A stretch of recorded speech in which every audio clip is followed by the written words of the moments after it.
Здравствуйте, уважаемые телезрители! В студии Арифа Кабба. Это еженедельная передача «Вокруг Абхазии» о самых ярких и важных событиях в мире, во внешней политике нашей республики, о серьезных имиджевых мероприятиях и о многом другом.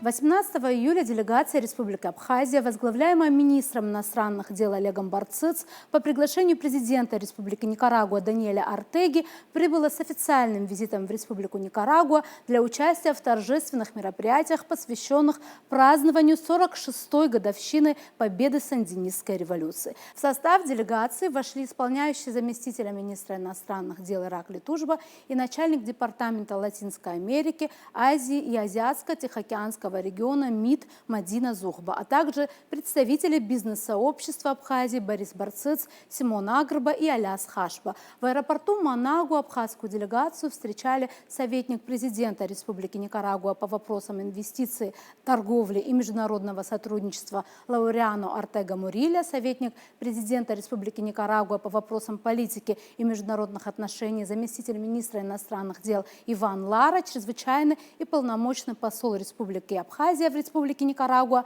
Инар Ладаря, чрезвычайный и полномочный посол Российской Федерации в Республике Никарагуа Михаил Ледзенев, представители средств массовой информации Никарагуа. На следующий же день делегация Республики Абхазия, возглавляемая министром иностранных дел Олегом Барциц, прибывшая с официальным визитом в Республику Никарагуа, приняла участие в торжественных мероприятиях, посвященных празднованию 46-й годовщины победы Сандинистской революции. На полях официальных мероприятий глава МИД Абхазии Олег Барциц передал президенту Республики Никарагуа Даниэлю Ортеге приветственное послание от президента Бадры Гунба. В поздравлении, в частности, отмечается: «Позвольте засвидетельствовать вам свое уважение и направить братские приветствия от имени руководства и народа Республики Абхазия по случаю 46-й годовщины триумфа славной Сандинистской революции, положившей конец многолетней диктатуре и тирании. Народ Абхазии, завоевавший свою независимость ценой тяжелых испытаний, подтвердивший свою непоколебимую решимость отстоять свое неотъемлемое право на свободу и самостоятельное развитие, всем сердцем разделяет с народом Братской Республики Никарагуа радость этого национального праздника. В Абхазии всегда с чувством глубокой благодарности будут помнить братскую поддержку, оказанную президентом Республики Никарагуа команданта Хосе Даниэлем Ортега Сааведра и народом Никарагуа нашей стране», отмечено в приветственном послании. Сегодня Никарагуа является свободной, суверенной, демократической, миролюбивой страной. Несмотря на оказываемое внешнее давление, Республика Никарагуа активно отстаивает национальные интересы страны на международной арене и играет важную конструктивную роль в решении актуальных вопросов региональной повестки дня, говорится в президентском послании. Было особо отмечено также, что делегация Республики Абхазия прибыла в Республику Никарагуа, чтобы в очередной раз подтвердить, цитата, «безоговорочную дружбу с братским народом Никарагуа, с ее великими лидерами команданта Хосе Даниэлом Ортега Сааведра и сопрезидентом Росарио Мурильо Самбраны». Даниэль Ортега, в свою очередь, попросил передать слова приветствия и наилучшие пожелания президенту Республики Абхазия и героическому народу Абхазии. На полях торжественных мероприятий, посвященных празднованию 46-й годовщины победы Сандинистской революции, состоялась дружеская беседа министра иностранных дел Абхазии Олега Барциц с министром иностранных дел Республики Венесуэла Иваном Хилем Пинто. Министры выразили обоюдную заинтересованность в интенсификации двустороннего межгосударственного взаимодействия и обменялись мнениями о дальнейших практических шагах по широкому кругу вопросов, представляющих взаимный интерес. В ходе встречи Олег Барциц пригласил своего венесуэльского коллегу Ивана Хиля Пинто посетить Республику Абхазия с визитом в любое удобное время. Сообщается на сайте внешнеполитического ведомства Республики Абхазия. К другим темам. Российский политолог Сергей Маркедонов в своем телеграм-канале «Донской казак» опубликовал тезисы своего размышления о России на просторах бывшего СССР, с которым, как нам кажется, было бы любопытно ознакомиться многим, кто интересуется темами геополитики в постсоветском пространстве. Эксперт подвергает анализу сложившееся в некоторых политологических кругах мнение о том, что Россия, начиная с СВО на Украине, хотела сделать постсоветское пространство своим геополитическим доменом, но де-факто получила проблемы в своем ближнем зарубежье. Как следствие сжатия влияния России в Евразии. Именно это мнение и пытается проанализировать эксперт. Он призывает коллег-аналитиков смотреть вширь и вдаль, не ограничиваясь 2-3 годами, а посмотреть на процессы в десятилетиях. Сегодня модно говорить о том, что та или иная постсоветская страна уходит из орбиты России. Однако стоит напомнить, что такие попытки в большей или меньшей степени предпринимаются практически всеми без исключения государства СНГ, начиная с 8 декабря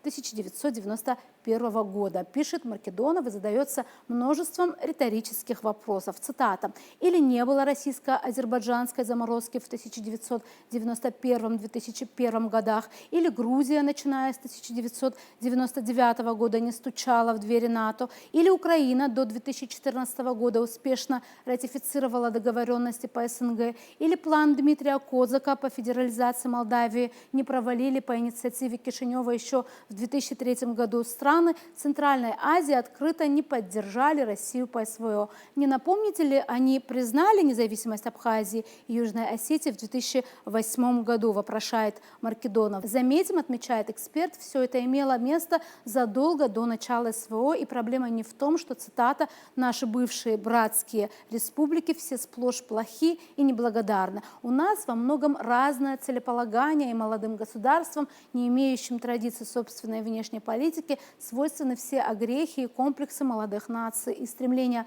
форсировать бегство от метрополии вкупе с ее демонизацией и вера в некие спасительные союзы за рамками бывшей империи. Отношения России с соседями будут меняться, заключает Маркедонов. Они обречены на перемены с СВО или Бизоной. Растут новые поколения, инерция старого уходит. Как уйдет со временем, нет сомнения, и инерция бегства от империи, отмечает политолог. Цитата. «Естественно, само по себе чудо не случится, над ним надо будет работать, критикуя не только соседей, но и исправляя собственные проблемы, преодолевая догматизм, леность и косность. Но пока у соседей есть общие границы, общие вызовы безопасности, диаспоры, а также рефлексия по поводу внешних непостсоветских игроков, рановато заказывать реквием по России в ближнем зарубежье», уверен Сергей Маркедонов. Ну а сейчас мы предлагаем вам интервью с политологом, нашим постоянным экспертом Бесланом Хагбом. Приветствуем вас, Беслан Алексеевич. Как вы знаете, делегация МИД Абхазии посетила в эти дни Никарагуа, и недавно они были в Сирийской республике. Скажите, пожалуйста, как вам кажется, вот эта активность МИД, вот такие поездки, официальные визиты, о чем в первую очередь это говорит? Это говорит о том, что пока удается поддерживать со странами, которые поддержали Абхазию.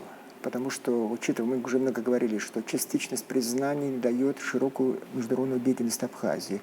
И, конечно, поддерживать такие связи важно, даже символически. Мы же говорили, что если государство, республика, символы очень важны. И какие-то связи. Потому что, когда самоутверждается страна, государство, признание, институт признания очень важно. Это первое. Второе, надо иметь в виду, что, понимаете, вот мир так складывается, что вот признание новых стран и расширение признания новых стран сегодня не очень приветствует, учитывая то, что происходит в мире. И исходя из этого, Абхазия вряд ли будет признана многими странами в ближайшее время, даже в современной истории. Поэтому мы должны дорожить связями, которые сложились после признания этими странами. Это касается, конечно, прежде всего и Сирийской Арабской Республики, это касается Никарагуа, это касается Венесуэлы и так далее, и так далее. Тем более Никарагуа такая очень тесные связи всегда поддерживала традиционно, сначала и с Советским Союзом, потом и с Российской Федерацией. Эти контакты, эти тесные связи помогут сохранять признание и какое-то сотрудничество между странами тоже, даже в плане гуманитарного характера. Я считаю, такие связи, просто такие визиты очень необходимы для нашей страны. Хотелось бы немножко о другой теме поговорить. Недавно политолог Сергей Маркедонов, которого, конечно, вы тоже хорошо знаете, он, в принципе, такой эксперт по Кавказу, тоже очень известный, в своем телеграм-канале выдвинул несколько тезисов, постулатов о том, что считает несколько ошибочным такое в последнее время сложившееся мнение о том, что страны бывшего СССР или СНГ уходят из орбиты России, что как вам кажется, вот тут что вы можете сказать, и насколько действительно, ну, я думаю, что понятно, откуда это мнение, сейчас все говорят об Армении, Азербайджане, хотя в Грузии, как нам кажется, немножко другая как раз ситуация сейчас намечается, ну вот что вы могли бы сказать по этому поводу? Когда говорят о странах бывшего Советского Союза, республиках бывшего, которые стали суверенными странами, начинают уходить России, которые попытались, и к чему это привело, надо вот на это все посмотреть. Оставим прибалтийские страны, они ушли и пытались первоначально, а вот все остальные страны пытались как-то отстраненно, как-то по-другому относиться к политике России на постсоветском пространстве. Иногда были напряженные отношения, например, с Казахстаном, с некоторыми другими странами. Сейчас много говорят об Азербайджане и Армении. Надо иметь в виду, что я даже про Украину не говорю, которая стала откровенно враждебной страной, и России, и к чему это привело, тоже мы видим. Понимаете, все страны, вот какая-то закономерность, понимаете, все страны, которые открыто враждебно начали себя вести, я имею в виду бывшие советские республики, все они проиграли. Причем сокрушительно. Я еще раз говорю, Украина. Что произошло с Арменией в 2020 году, мы знаем. А что произошло в 2008 году с Грузией, знаем. Это все страны, которые открыто враждовали с Россией. Тогдашнее политическое руководство. А вот что касается нынешнего Азербайджана, знаете, сейчас очень напряженные отношения сложились с Азербайджаном.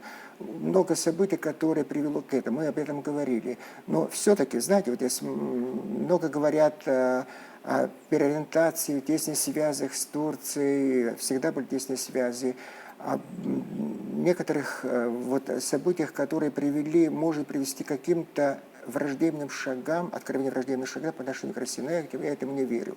Я поясню почему. Потому что это не в интересах Азербайджана, и в интересах России тоже. Потому что, я еще раз говорю, все страны, которые стали враждовать с Россией, они проиграли. Это не в интересах, это жизненно не в интересах. И поэтому думаю, что, вот, знаете, вот пройдет некоторое время, может быть, 3-4 месяца, вот, и Азербайджан, я думаю, начнет налаживать те отношения, которые подняты на тот уровень, который имели место.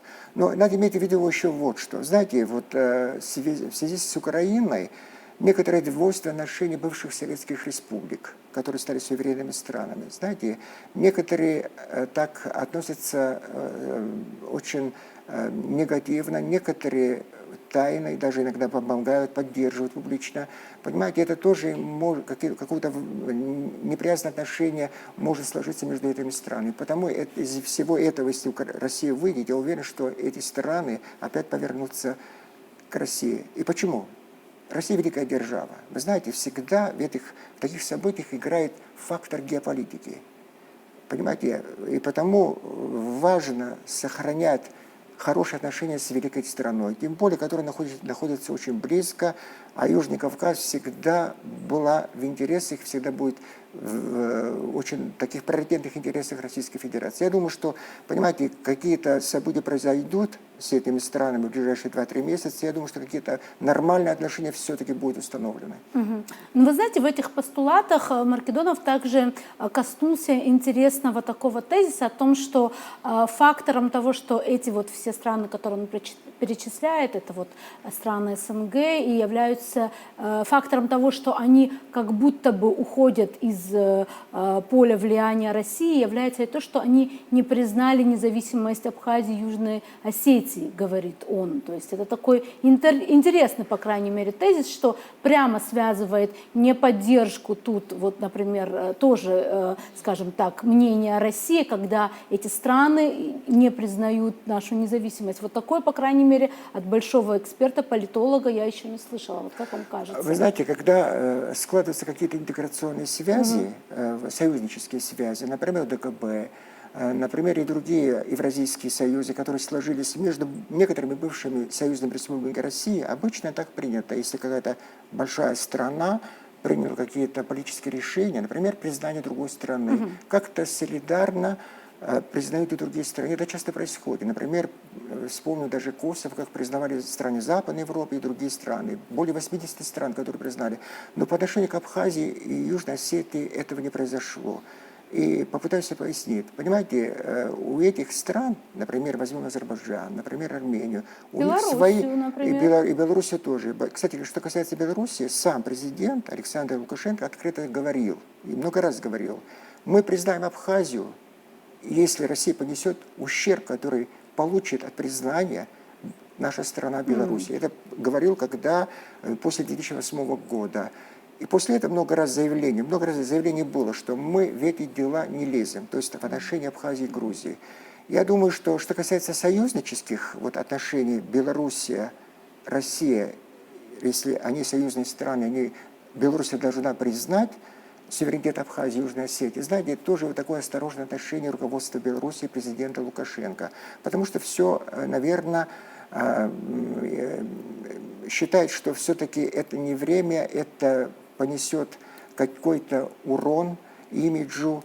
И тем более, учитывая, что Беларусь находится под жесткими санкциями западных стран, и еще раз на какие-то конфронтационные меры, шаги предпринять, это считается, видимо, считает руководство Беларуси не в национальных интересах. И поэтому, понимаете, мне даже кажется, знаете, когда говорят о признании, что Россия могла бы, учитывая активную политику, которую проводит сегодня в Африке, какие-то страны с ним как-то договориться, чтобы какие-то страны признали, например, Абхазию и Южную Осетию. Но такой активности нет. Я напомню слова Владимира Путина, когда произошло признание Абхазии и Южной Осетии. Он был премьер-министром. Знаете, только Россия вас признала Абхазию, и это вам достаточно. Это его слова, это почти цитата. Это говорит о том, что и в политическом руководстве России, и МИД России смотрит трезво, что в ближайшее время Абхазия и Южная Осетия не получат широкого признания, тем более от бывших союзных республик. Они считают, что это не в их интересах, это может принести какую-то угрозу, это дать угрозу территориальной целостности этих стран. И потому, знаете, какие-то события произошли, например, в Европе признали Косово, Абхазию признали Южную Осетию, например, Россия и 2-3 страны. И все, этот процесс остановился. Понимаете, вообще это мир не очень-то поддерживает, всегда не поддерживал вообще-то так называемые сепаратистские движения, они так называют. И потому мы должны смириться с этой реальностью, что в ближайшее время вряд ли Абхазия получит такое признание широкое. Но я вам напомню, что это не угроза нашей государственности. Я мог бы назвать очень много успешных стран, которые частично признаны, они очень развиты, и мир, между прочим, с этим считается. Мы много раз приводили пример Тайваня, между прочим. Если посмотрите связи, международные связи, которые не признаны, эта страна, там 4-5 стран, которые признают Тайвань, все большие страны, которые состоят в Организации Объединенных Наций, поддерживают международные экономические связи, потому что это очень развитая страна. Мы должны построить свою страну, свое государство. Я уверен, что мир когда-нибудь к нам повернется. Прекрасные слова. Но я хотела бы немножко и о другой теме поговорить. В прошлый раз мы говорили о возможных перспективах российско-украинских новых переговорах, о том, что там будет происходить. Вот как вы оцениваете нынешнюю ситуацию? Мне кажется, уже анонсированный новый раунд, несмотря на какие-то сложности, которые были. Вот что будет, что ожидать? В ближайшие месяцы не верю, что какой-то перелом произойдет в плане мирного урегулирования между Украиной и Россией, потому что многие обозреватели, хорошо знающие этот конфликт, изучившие обозреватели в мире, говорят, что это невозможно, потому что цели, которые были поставлены, например, Россия, еще не выполнены. Это первое. Да, большие страны, например, США, который грозился, например, президент США Трамп, что несколько часов ему потребуется, чтобы решить. Понимаете, его политика тоже зашла в тупик, это видно, по отношению к Украине, я имею в виду, потому что агрессивная риторика по отношению к России за последние дни, недели говорит о том, что и республиканская власть настроена на то, чтобы все-таки поддерживать Украину ресурсами, военными ресурсами, вооружениями, чтобы этот конфликт в таком состоянии еще, эта война еще до конфликта долго еще сохранялся. Может быть, это в их интересах, может быть, это в интересах военно-промышленного комплекса. Я вам напомню, что Дональд Трамп заявил, что мы вооружение, которое будем давать Украине, за это будет платить Европа. Причем он называет даже цифру 100%. Это говорит о том, что здесь есть и расчет вот такой, знаете, экономический, финансовый. И потому, и события, как развиваются на поле боя, это говорит о том, что вряд ли ближайшие, даже до конца года, какой-то перелом произойдет в плане выхода на мирное урегулирование между Россией и Украиной. К сожалению, эта война, наверное, будет продолжаться до вот коренного какого-то перелома. А многие обозреватели говорят, что это может произойти где-то, может быть, в ближайшее время. Сроки не называют, но, например, говорят, что какой-то перелом вот до конца года все-таки произойдет, и Украину могут принудить к мирным переговорам. Понятно. Большое спасибо, Беслан Алексеевич, что пришли. Спасибо. На этом сегодня все. Будем продолжать держать руку на пульсе событий. До новых встреч в эфире.